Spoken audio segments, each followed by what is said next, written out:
Bonsoir, Dr Rafi Walden. Vous êtes le président de Médecins pour les droits de l'homme. Bonsoir à vous, Emmanuel Navon, professeur de relations internationales à l'université de Tel Aviv. Alors, je voudrais qu'on revienne sur ce qui s'est passé tout à l'heure, par exemple, avec Benyamin Netanyahou, qui vient expliquer eh bien, pourquoi l'usage de la force par Israël n'est pas excessif, comme l'ont dit les Américains, pourquoi Mahmoud Abbas dit des mensonges et pas Israël.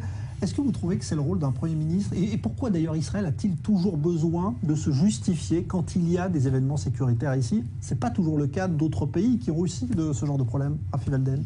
Je crois que c'est tout à fait à notre honneur que nous, on exige qu'on se justifie. Il y a des choses qu'on n'exige pas des Syriens ou de Boko Haram au Nigeria et dans d'autres pays. Le fait que nous faisons partie des nations, disons, du monde occidental, ça veut dire qu'on attend de nous une certaine conduite qu'on n'attend pas d'autres pays ou d'autres minorités ou d'autres organismes de terrorisme dans le monde, et surtout au Moyen-Orient. Vous êtes d'accord, Emmanuel Navon? Netanyahou a bien fait de venir expliquer tout à l'heure pourquoi Abbas était le menteur comme l'ont titré les journaux israéliens aujourd'hui. Il fallait bien que quelqu'un le fasse. Il est Premier ministre d'Israël, il a été élu pour représenter et défendre le pays, et il l'a fait dans un contexte qui l'exigeait. Parce que je vous rappelle que la veille au soir, Mahmoud Abbas a tenu des propos mensongers à la télévision palestinienne, non seulement en accusant Israël d'avoir tué un terroriste qui n'a pas été tué, qui est traité dans les hôpitaux israéliens par Israël, mais a finalement créé une espèce d'équivalence morale entre un terroriste qui a poignardé avec intention de tuer 2 adolescents israéliens et leurs victimes. Donc il était important de mettre les points sur les i, comme on dit, de dire les choses, et surtout dans le contexte des remarques particulièrement inopportunes, pour ne pas dire niaises, du secrétaire d'État américain et de son porte-parole, qui ont parlé d'un usage excessif de la force. Qu'est-ce qu'un officier de police est censé faire, ou un policier est censé faire, lorsqu'il voit un terroriste poignarder un citoyen? Lui demander de cesser? Est-ce qu'un policier américain agirait autrement? C'était des propos graves, et je pense que le Premier ministre avait le devoir et a eu raison de rappeler aux États-Unis que nous sommes un pays allié. Et vous parliez tout à l'heure de ce qu'on attend d'un pays démocratique. Très bien, mais il faut qu'il y ait le même standard pour Israël en tant qu'État pays démocratique et occidental et les autres pays démocratiques et occidentaux. Or, souvent, il y a 3 standards. Un standard pour les dictatures et les organisations terroristes, un standard pour les démocraties et un 3e standard pour Israël, où on en demande plus finalement que ce que font les États-Unis en Afghanistan ou ailleurs. Et donc, il faut exiger un même standard pour Israël et pour les autres pays démocratiques. Nous sommes fiers et nous avons raison d'être fiers de notre comportement. Mais il faut également rappeler aux pays occidentaux de garder le même standard pour Israël et pour les autres pays démocratiques et ne pas en créer un 3e, ce qu'ils font souvent. Rafi Walden, vous êtes d'accord? Oui, je suis tout à fait d'accord. Mais je crois que le standard qu'il faut établir, c'est des standards très élevés auxquels nous devons nous conformer. D'ailleurs, quand il s'agit d'usage de force, il y a quand même des images qui sont assez troublantes. Vous vous souvenez peut-être de l'image de cette jeune palestinienne, israélienne d'ailleurs, de Nazareth, qui brandissait un poignard, c'est vrai, mais qui était entourée de 6 soldats qui pointaient les armes envers elle. Elle ne mettait aucun d'eux en danger. Il n'y avait aucun danger qu'elle les attaque avec 6 fusils poignés vers elle. Et quand même, on a décidé de tirer sur elle. Je crois que c'était absolument superflu. Ça, c'est un très mauvais exemple. Il y a des cas où l'usage de la force a été excessif. Absolument, absolument. Il y a des cas où et maintenant, il faut penser aussi, en plus de l'aspect moral, il faut penser que tout ça passe à la télévision. Tout ça est vu dans les chaînes, etc. Et alors, il faut penser à ça aussi. Ça cause des dégâts considérables à l'image d'Israël, en plus de l'aspect moral. Donc il faudrait quoi? Il faudrait justement, dans certains cas, peut-être qu'on a été trop loin. Vous êtes d'accord? Il y a parfois des bavures. Vous savez, lorsque on se trouve dans une situation, un policier ou un soldat se trouve dans une situation où ce sont des questions de vie ou de mort, nous sommes maintenant sur un plateau de télévision climatisé en train de discuter philosophiquement de ces questions, mais quand on est sur le terrain et qu'on a à gérer des questions de vie ou de mort, on n'est pas toujours en mesure de faire le bon jugement et quand il faut sauver la vie des gens. Maintenant, on est effectivement, vous l'avez dit, à l'ère médiatique. Et dans cette ère médiatique, il y a souvent des mises en scène et des manipulations qui sont faites par les Palestiniens Mahmoud Abbas, hier, a voulu nous faire croire, n'est-ce pas, que ce terroriste de 13 ans avait été éliminé par Israël sans aucune raison. Mais il y a des manipulations médiatiques qui se répètent, on les a vues, ça a commencé avec la première guerre du Liban en 82, évidemment, pendant la deuxième intifada, où le symbole par excellence a été l'affaire Al-Doura, mise en scène par le caméraman de Charles Anderlin, et qui a fait un tort énorme à Israël. Et ces manipulations, une fois qu'elles sont faites, c'est très difficile à réparer. Là aussi, différence entre Israël, pays démocratique, et régime non démocratique comme l'autorité palestinienne, nous ne faisons pas ça, ce genre de manipulation mensongère dans les médias. Ça fait partie également du talon d'Achille d'un pays démocratique. Il faut savoir effectivement se battre avec une main derrière le dos, comme l'avait dit une fois le président de la Cour suprême, Aaron Barak, mais ça ne signifie pas qu'il faille laisser passer les mensonges et les manipulations. Oui, je vous fais remarquer que la scène avec cette jeune Palestinienne à Foula a été diffusée par la télévision israélienne, non pas par la télévision palestinienne. Et ça a été utilisé ensuite par les Palestiniens. D'accord, oui, écoutez, on ne peut rien y faire. Il y a quand même une nuance entre l'intervention directe pour prévenir un meurtre et quand on tire sur un blessé qui est déjà neutralisé et qui est déjà par terre sur le trottoir. On a vu ça aussi à la télévision israélienne. Donc je crois que dans ces cas-là, il y a un excès d'usage de force quand ce n'est pas absolument nécessaire. Alors, je voudrais qu'on évoque également des autres aspects de cette vague de terreur. C'est ce à quoi on assiste aujourd'hui, c'est-à-dire à Jérusalem-Est, où on a installé ces blocs de béton pour filtrer les entrées et les sorties. Est-ce que tout ça n'est pas en train d'acter finalement une séparation d'une ville qui ne peut pas être unifiée comme le voudraient peut-être certains en Israël? Est-ce qu'on n'est pas là en train de toucher les limites d'un projet qui est peut-être de l'utopie? Vous savez, de la même manière, comme on vient de le dire, que quand vous êtes sur le terrain, que vous faites face en tant que policier ou en tant que soldat à des situations de vie ou de mort, lorsqu'un gouvernement est face à une situation dans laquelle il y a des attentats quotidiens, le gouvernement a le devoir de prendre toutes les mesures nécessaires pour réduire au maximum, ce qui, entre parenthèses, a été atteint ces 2 derniers jours, le nombre d'attentats. Les questions plus larges, on se les pose ensuite, mais pour l'instant, il y a des questions de vie et de mort. Savoir si cela va être interprété peut-être ou va être perçu comme une division de facto de Jérusalem, tout ça, ce sont des questions très intéressantes. Mais pour l'instant, nous sommes dans des questions de vie ou de mort, où le gouvernement fait son devoir. Et je rebondirai également, vous savez, sur le reportage très intéressant qui vient d'être publié, que vous venez de diffuser sur ce congrès international avec la NASA à Jérusalem. Il a là aussi un symbole. C'est qu'à quelques kilomètres, vous avez ce congrès international où Israël est à la pointe de la technologie, signe un contrat avec la NASA, où le chef de la NASA vient en Israël en dépit de la situation sécuritaire. Et à quelques kilomètres, vous avez la partie est de Jérusalem qui s'apparente presque à Daesh et à la Syrie. Et lorsque Ehud Barak, l'ancien Premier ministre israélien, parlait d'Israël comme une villa dans la jungle, c'est beaucoup plus que cela. C'est une puissance de high-tech qui produit, qui crée, qui avance face à une société complètement moyenâgeuse qui a le culte de la violence et de la mort. Et là, il y a effectivement un clash de civilisation et nous sommes au cœur de ce clash. Bon, je crois que c'est une accusation très grave sur tout le Moyen-Orient, sur tous les peuples arabes qui cultivent le culte de la mort, absolument pas. Je serais ravi de l'entendre. Ah oui, je connais beaucoup d'exceptions. Je vous donne une exception tout à fait récente.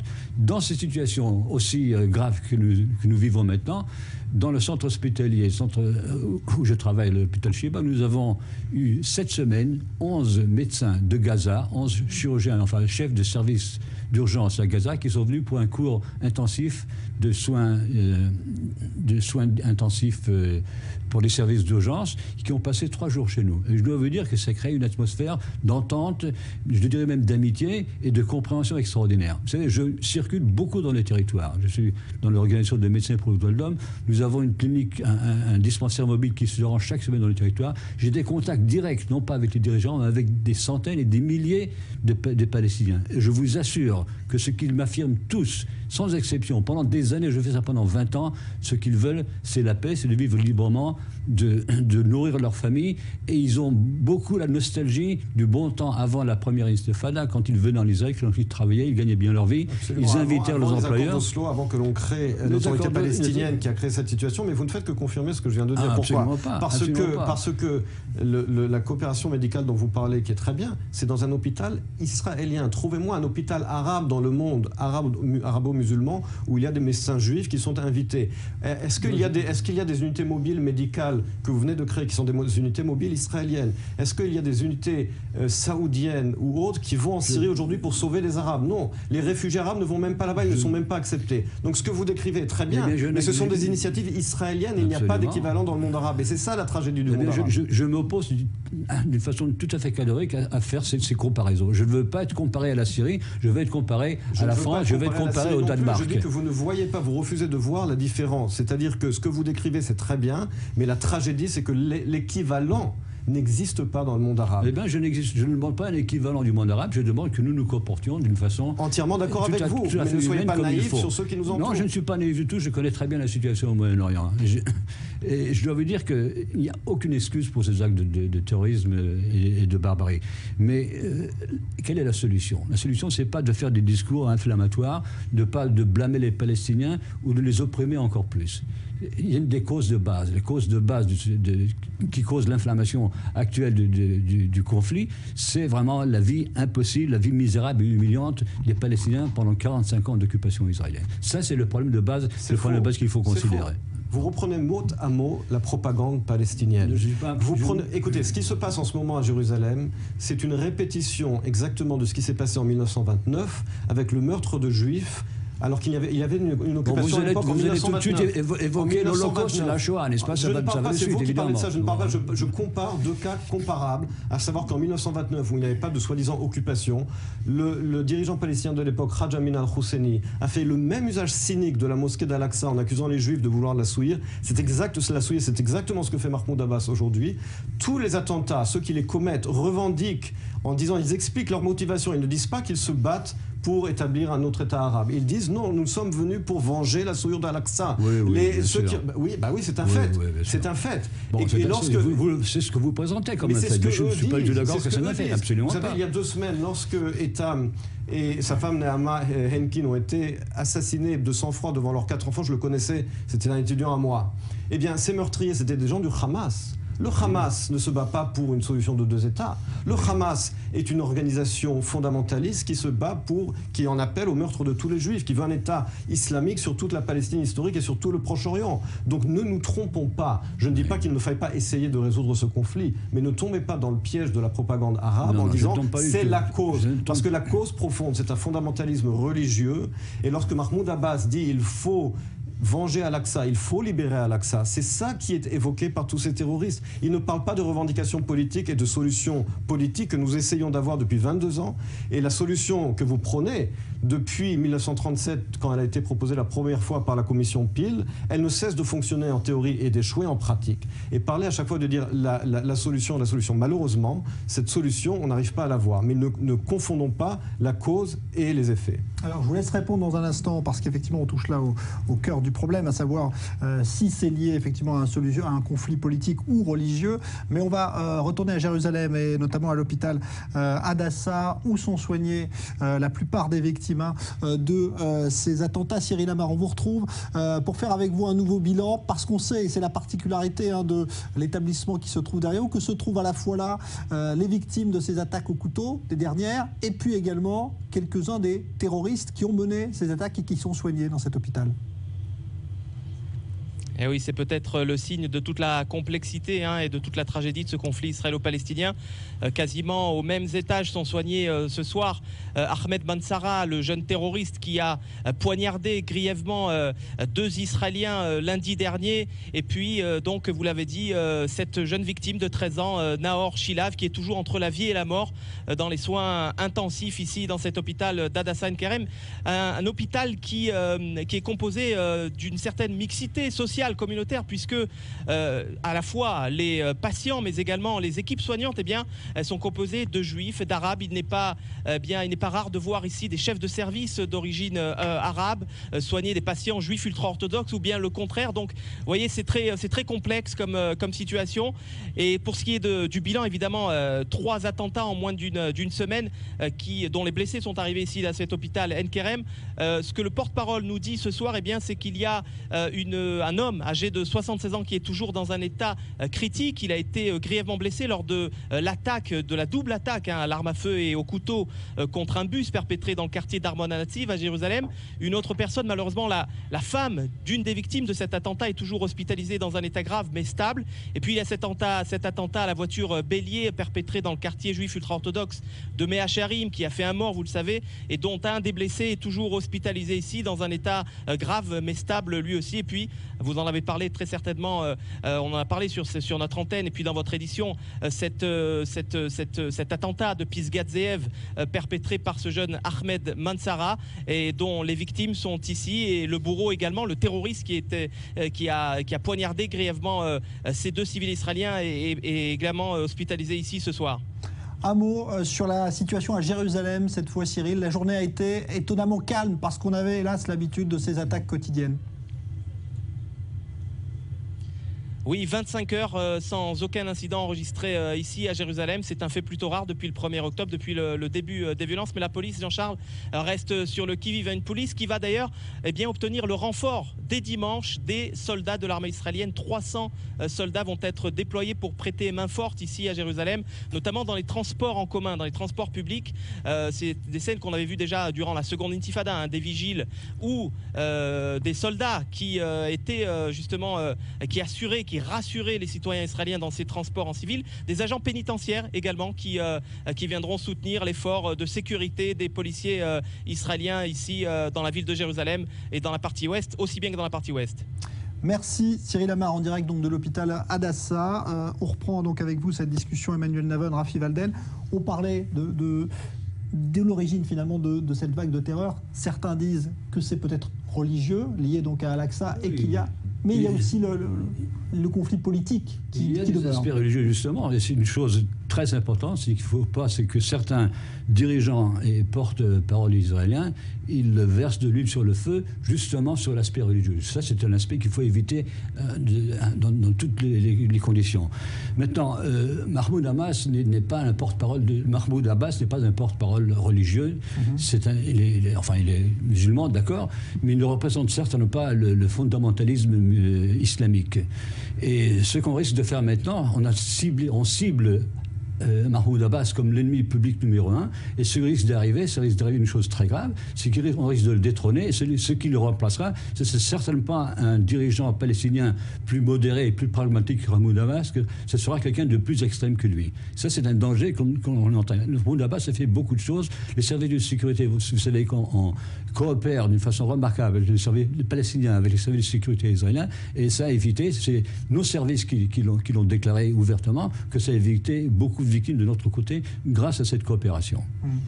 Si on regarde aujourd'hui la situation, Emmanuel Navon, est-ce que finalement certains ne sont pas tentés de se dire il faut une séparation totale et que l'État binational qui est de fait acté un petit peu ces dernières années parce que le processus de paix est en panne et qu'on ne voit plus cette solution à 2 États, est-ce que ce n'est pas aussi la preuve que ce serait finalement une situation d'insécurité permanente pour les Israéliens si on restait dans cette situation? C'est exactement ce raisonnement qui avait motivé le retrait unilatéral de la bande de Gaza, en disant on ne peut pas rester ensemble, il faut se séparer. Il y a une certaine logique à cela, mais voyez le résultat. On a vu le résultat. Le résultat, c'est que quand il s'est retiré de la bande de Gaza, l'alternative, ça a été des dizaines de milliers de missiles tirés sur les civils israéliens, 3 guerres, des tunnels qui, si on ne les avait pas attrapés à temps l'année dernière, auraient fait des centaines de victimes. Et par conséquent, quand on réfléchit à une alternative, il faut réfléchir jusqu'au bout. Aussi bien pour les questions stratégiques que sur les questions morales. On parlait tout à l'heure de questions morales. Ça aussi, c'est une question qu'il faut prendre en compte. Lorsqu'on dit, quand vous dites par exemple l'occupation est immorale, très bien. Qu'est-ce qui est plus moral? Je vous pose la question. Contrôler la bande de Gaza ou faire 2000 victimes tous les ans ou tous les 2 ans avec une guerre qui nous est imposée par le Hamas? Ça aussi, il faut se poser la question. Et par conséquent, faire le gros malin en disant « Ah, mais bien sûr, il faut une solution, il faut se séparer, etc. » Mais oui, mais on a déjà essayé, on a vu le résultat. C'est une situation très complexe. C'est une situation très complexe, mais vouloir apporter des solutions simples ou même simplistes, souvent ne fait qu'aggraver la situation. Il faut voir les choses en perspective historique, voir où est Israël aujourd'hui. On parlait de cette conférence tout à l'heure sur le high-tech et l'espace. En perspective historique, personnellement, je suis optimiste. Quand je vois Israël aujourd'hui et je vois le monde arabe, le temps joue pour nous. La situation est complexe, mais ça n'est pas une raison pour essayer d'apporter des solutions rapides et simplistes qui ne font qu'aggraver la situation. Je ne veux pas accepter votre fatalisme que l'histoire doit se répéter. Absolument. Puisque c'est arrivé en 1927, puisque c'est arrivé récemment, ça doit forcément arriver de nouveau. Je crois que nous devons investir beaucoup. Les précédents, il faut savoir apprendre aux précédents. Oui, mais il ne faut pas céder aux précédents. Il faut avoir une politique vraiment très avancée et innovative et originale pour que ces précédents ne se répètent pas. Maintenant, vous parlez d'une solution simple. La solution simple et simpliste, c'est celle que le gouvernement israélien conduit, c'est-à-dire que quand un problème n'est pas résolu par la force, alors il faut agir avec plus de force. Et ça, on l'a vu dans beaucoup de conflits internationaux. Les Français ont vu ça en Algérie, on a vu ça en Afghanistan. Il est impossible de continuer d'opprimer un peuple, 2,5 millions d'habitants dans les territoires en Cisjordanie et 1,8 million à Gaza, de continuer à les opprimer, les emprisonner. On est parti déjà. Je vous rappelle que nous ne sommes plus à Gaza. Oui, mais ils sont en prison. Nous ne sommes plus à Gaza, mais nous sommes sur la frontière de Gaza. Et Gaza, c'est la plus grande prison du monde. Non, pas du tout. Écoutez, n'exagérons pas. Non. On a quitté Gaza. Et vous dites qu'on continue de les opprimer. Alors, on pourrait parler de Gaza séparément. La situation de Gaza maintenant, c'est un désastre, absolument, je sais sur le plan médical, c'est un désastre humanitaire de première catégorie. Mais nous ne parlons pas de Gaza, nous parlons des 2,5 millions de Palestiniens qui sont opprimés, qui sont sous notre contrôle. Ils sont sous le gouvernement de Mahmoud Abbas. Ils sont opprimés. Ils ont leur propre gouvernement depuis 1995. Ils continuent à être opprimés par la politique du gouvernement israélien, qui confisque leurs terres, qui limite leur confiscation de terres. Confiscation de terres massives qui ont été faites dans Vous pouvez nous donner un exemple? Un exemple. Très important. Un exemple. Je n'ai pas une carte à vous montrer. Vous ne pouvez pas faire des accusations sans des preuves. Il y a des centaines et des centaines de kilomètres dans tous les villages que je visite pendant le musée médical. On me raconte, on me montre. On vous raconte. Oui, d'accord. Vous voulez dire qu'on a confisqué aucun territoire des paysans palestiniens? Non, vous exagérez vous vraiment. Vous reviendrez tous les deux promis. Rafi Walden, Emmanuel Navon, merci.